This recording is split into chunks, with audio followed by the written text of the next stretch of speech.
Conférence des évêques catholiques de Côte d'Ivoire, 125e Assemblée plénière, communiqué de presse. Au terme de notre 125e Assemblée plénière, tenue du 27 mai au 2 juin dans le village d'Orbaf, diocèse de Yopougon, nous, les archevêques et évêques de Côte d'Ivoire, rendons grâce au Seigneur qui fait toutes choses belles. Pendant cette session, nous nous sommes penchés sur les questions d'ordre ecclésial et sociétal dans notre pays. Nous saluons la bonne organisation de cette assemblée plénière et nous nous réjouissons de l'hospitalité chaleureuse dont nous avons été l'objet durant notre séjour. Aussi, à l'entame de ce communiqué marquant la fin de nos travaux, nous exprimons notre sincère et profonde gratitude à la population d'Orbaf, au chef Mélès Atigne Olivier et à sa notabilité, aux cadres, aux autorités administratives, politiques, religieuses et militaires, avec à leur tête le préfet de la région des Grands Ponts, préfet du département de Dabou, M. Nzi Kanga Rémy, représenté par M. Kwadio Kwame Denis, secrétaire général de la préfecture. Nous associons à ces remerciements le curé de la paroisse Saint-Jean-Baptiste d'Orbaf, le révérend père Vénance Cablan et ses fidèles, messieurs Amari Paul, Kakou, Memel Charles, qui ont mis gracieusement leur résidence à notre disposition. Nous n'oublions pas tous les médias qui ont couvert nos travaux.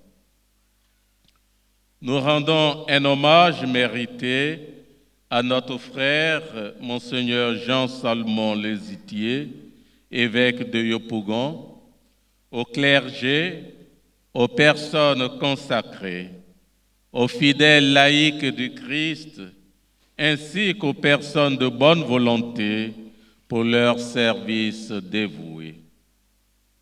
Nous témoignons notre reconnaissance infinie au Saint-Père le Pape François et à Monseigneur Mauricio Rueda Bless, nonce apostolique en Côte d'Ivoire, pour leur sollicitude constante envers l'Église en Côte d'Ivoire, manifestée encore une fois par la nomination de notre frère, Monseigneur Ignace Bessi Dobo, sur le siège métropolitain d'Abidjan. Nous exprimons notre reconnaissance à notre vénérable et respecté frère Jean-Pierre Cardinal Coutouan, qui prend sa retraite de la gouvernance pastorale active de l'archidiocèse d'Abidjan. Conformément à notre programme, nous avons commencé nos travaux avec l'analyse des rapports des différents secrétariats exécutifs nationaux et des aumôneries nationales, de la commission clergé, séminaire et pastorale des vocations, du secrétariat permanent des affaires économiques. Nous tenons à réitérer nos remerciements et nos félicitations à tous nos collaborateurs pour le travail qu'ils déploient au quotidien dans nos différents services. Nous remercions du fond du cœur les formateurs dans les différentes maisons de formation et les félicitons pour leurs efforts et sacrifices. Nous les invitons dans l'exercice de leur difficile et noble tâche à redoubler d'efforts dans l'accompagnement de leurs jeunes frères pour qu'ils discernent vraiment l'appel du Seigneur avec beaucoup de fraternité et de rigueur. De même, nous invitons les membres de la commission à publier dans les brefs délais les actes du congrès extraordinaire du clergé. Conformément à la recommandation de la Constitution apostolique Veritatis Gaudium et aux normes pour les affiliations, les agrégations et les incorporations des instituts d'études supérieures, nous avons entamé la procédure d'érection des grands séminaires de théologie d'Anyama, Saint-Cœur de Marie, et de Guessio, Notre-Dame de Lourdes, en institut ecclésiastique d'études supérieures dès la rentrée académique 2024-2025.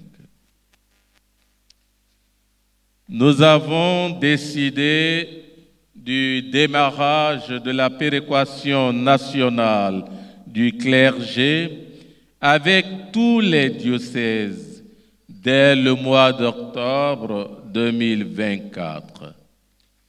Il s'agira de rassembler toutes les offrandes de messe pour permettre à tous les prêtres de Côte d'Ivoire de recevoir mensuellement des honoraires de messe. Les responsables de la caisse se chargeront de la collecte des offrandes de messe et de leur distribution sur le territoire national. Nous adressons nos vifs remerciements aux fidèles catholiques et à tous les autres donateurs pour leur participation à la campagne 2024 du Fonds national catholique. Nous recommandons une meilleure implication des prêtres dans les années à venir afin de réaliser l'autonomie financière. Nous demandons aux évêques, aux prêtres et fidèles laïcs du Christ plus de rigueur dans l'application de l'interdiction de pagne autre que le pagne national catholique dans les cérémonies de l'Église catholique. Le but visé est de promouvoir la communion et une meilleure vente. Nous accueillons avec beaucoup de bonheur le renouvellement des instances dirigeantes du Conseil national du laïcat et de l'Association des femmes de l'Église catholique.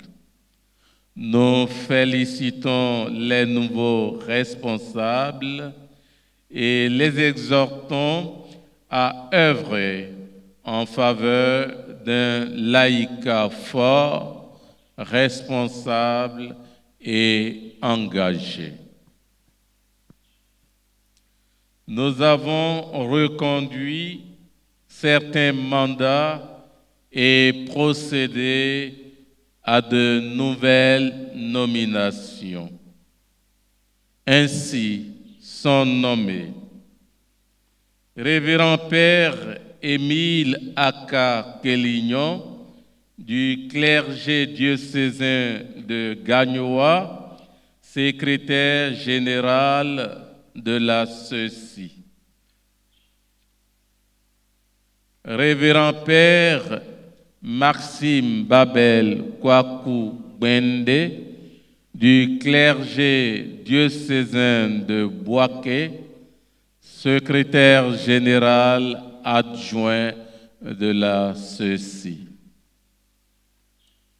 Révérend Père Dominique Traoré Kenyema du clergé diocésain de Katiola, secrétaire exécutif national de la Caritas. Révérend Père Yves Kosnou du clergé diocésain de Bondoukou, secrétaire exécutif national de la sous-commission catéchèse. Révérend Père Benjamin Koné Kinyelman du clergé diocésain de Katiola, secrétaire exécutif national de la sous-commission doctrine de la foi.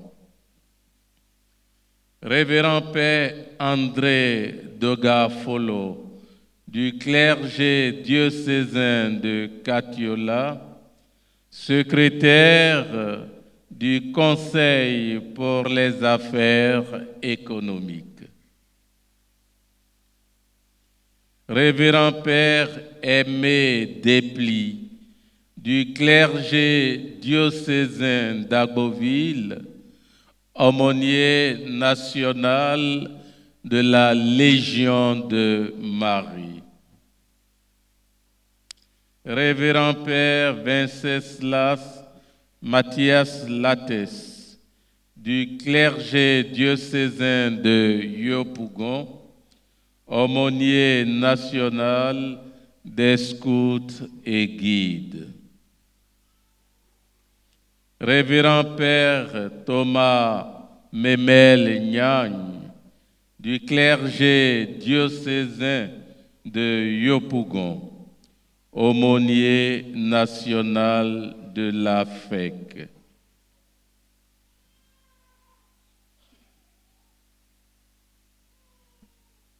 « 1965-1925.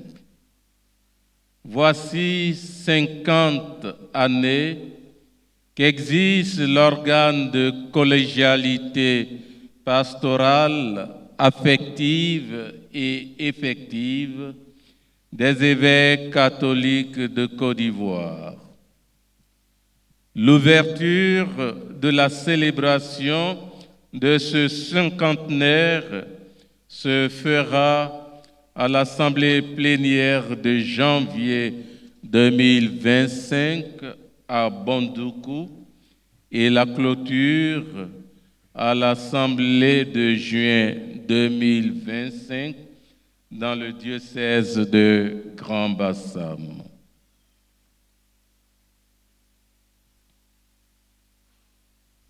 Appel. À l'approche de l'élection présidentielle de 2025, comment faire pour que cette élection soit un instrument de paix, de cohésion sociale, de vivre ensemble? À quoi sert-il de répéter à longueur de journée que la vie est sacrée si les élections qui rythme la vie sociopolitique dans notre pays marque une période de troubles graves pour la vie.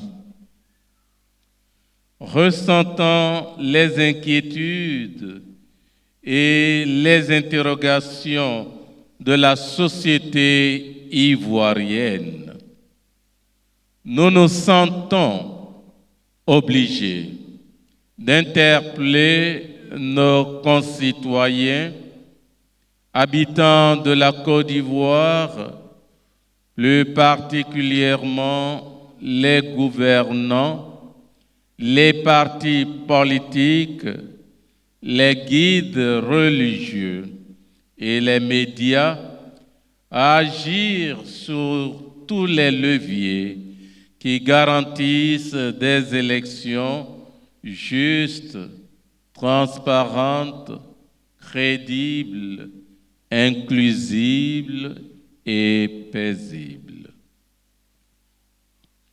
Nous demeurons par ailleurs très sensibles à la question de la cherté de la vie, avec la flambée des prix des produits de première nécessité et de l'électricité. Aussi, invitons-nous le gouvernement ivoirien à entendre la clameur du peuple qui monte et à mettre tout en œuvre pour trouver une solution durable à cette situation. À la fin de notre session, nous renouvelons nos sincères condoléances à la veuve, aux enfants et à la famille biologique et politique de feu le président Aimé Henri Konan Bédié. Nous continuons de prier le Dieu Tout-Puissant et miséricordieux de lui accorder la récompense céleste promise aux serviteurs bons et fidèles. Aux populations d'Orbaf et du Léboutou, région où a été ordonné le premier prêtre ivoirien en la personne de feu Monseigneur René Kouassi, et d'où est sorti le premier évêque et cardinal ivoirien en la personne de feu Bernard Cardinal Yago, qui nous ont réservé un accueil chaleureux et fraternel. Nous réitérons notre cordiale et fraternelle gratitude, avec l'assurance de nos prières constantes pour des vocations sacerdotales et religieuses nombreuses et pour une mission toujours féconde au service des fidèles par l'intercession de la bienheureuse Vierge Marie, Notre-Dame de l'Immaculée Conception. Nous ne serons terminés sans toutefois féliciter vivement et remercier chaleureusement le révérend Père Emmanuel Woiné pour les nombreuses années passées au service de la Conférence des évêques catholiques de Côte d'Ivoire en tant que secrétaire général. Nous prions Dieu pour que sa nouvelle mission soit davantage fructueuse. Notre prochaine assemblée plénière ordinaire se tiendra dans le diocèse de Bondoukou dans la province ecclésiastique de Bouaké du 20 au 26 janvier 2025.